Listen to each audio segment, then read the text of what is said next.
We're starting the vlog with a trip to downtown Toronto. I love looking at all the Victorian-style houses. The roof and window details inspire how I draw buildings, and it sometimes makes its way into my work. I haven't been to a museum in so long, so I hope we can go again soon.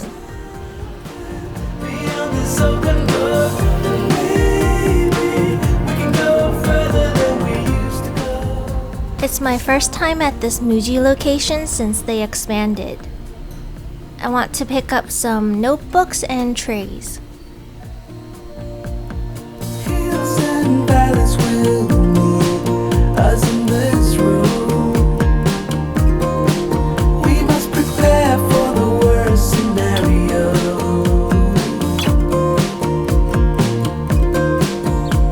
But now that I know your thoughts are about me. Finally, we arrive at the art store. It's one of my favorite shops in Toronto, and I anticipated coming here for so long. It's my first time here since the start of the pandemic. I'm looking for some acrylic gouache, and they have a selection of the Turner brand.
Next stop is the Distillery District, characterized by industrial-style Victorian brick buildings that date back to 1832.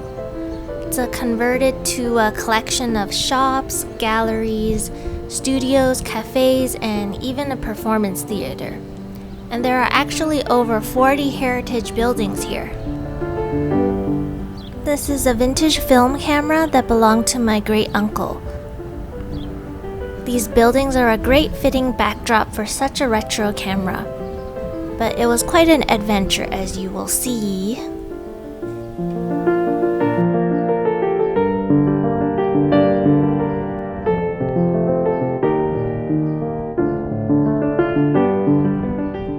We looked up tutorials on YouTube to see how to put film into the camera. Each film only has 12 shots. It was a little bit of a learning curve as the spool inside was misplaced at the wrong spot, and our 400 ISO film was not designed for such an old camera. It was still a fun experiment, and I'm so excited to see the results in the future. I have a small collection of vintage cameras from antique stores, garage sales, and from my family. The design and mechanics of these cameras are so fascinating. I took darkroom photography during high school and uni, and those were such happy and creative moments. So I'm glad to be able to experience film photography again.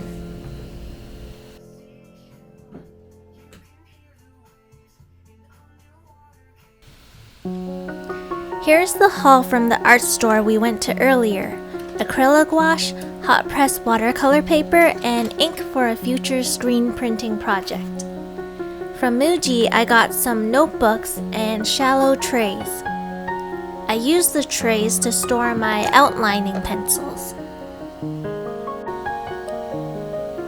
I'm continuing my Japan travelogue series of illustrations with a painting of a retro delivery bike I came across in Tokyo. It's characterized by the suspended rack system at the back, which absorbs the shock of the vehicle on the road.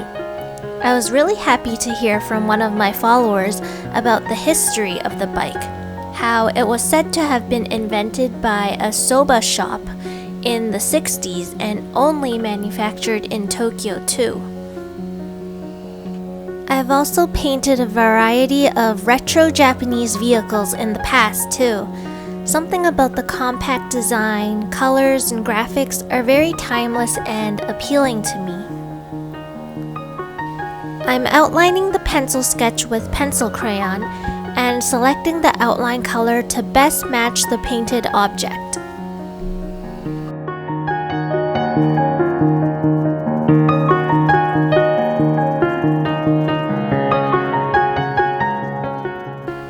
I decided to use mostly gouache for this piece as I wanted to reflect the solidity and shine of the motorcycle, which I think the opaque nature of gouache is able to achieve.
Today we are going to a Japanese bookstore.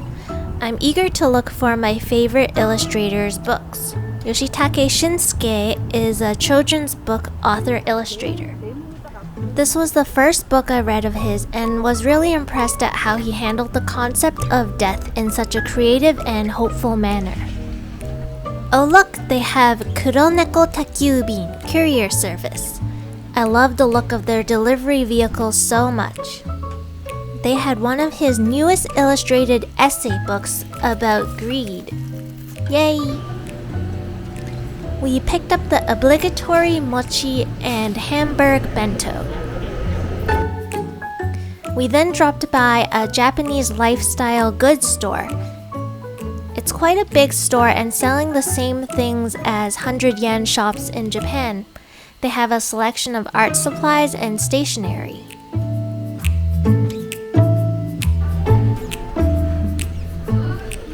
I think I'll use this embroidery hoop for a future project.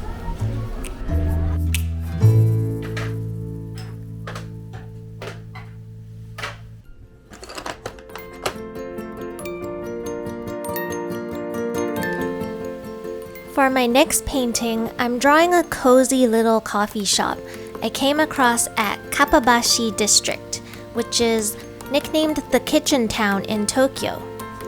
I was very attracted to the curved window and signage.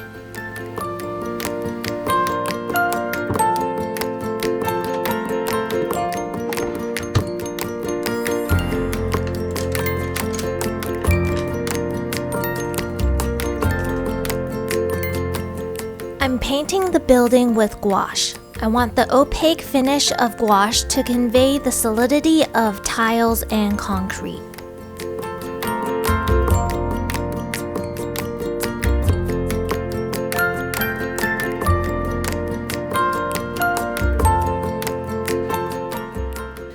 Now I'm switching to watercolors. I'm using a wet-on-wet technique, which is applying water first to the paper so that the colors will blend and bleed more. It's well suited to depict the hazy atmosphere behind glass, and I enjoy thinking about how the light reflects and scatters colors into the depths.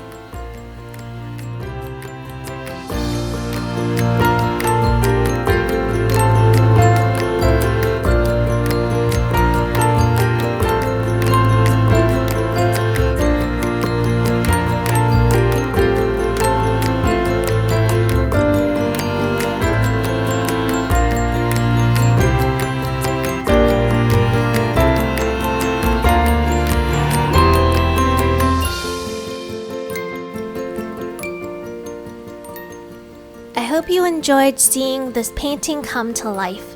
It feels really rewarding to be able to share my progress with you and connect in this way. I look forward to continue showcasing my process. Thanks so much for watching!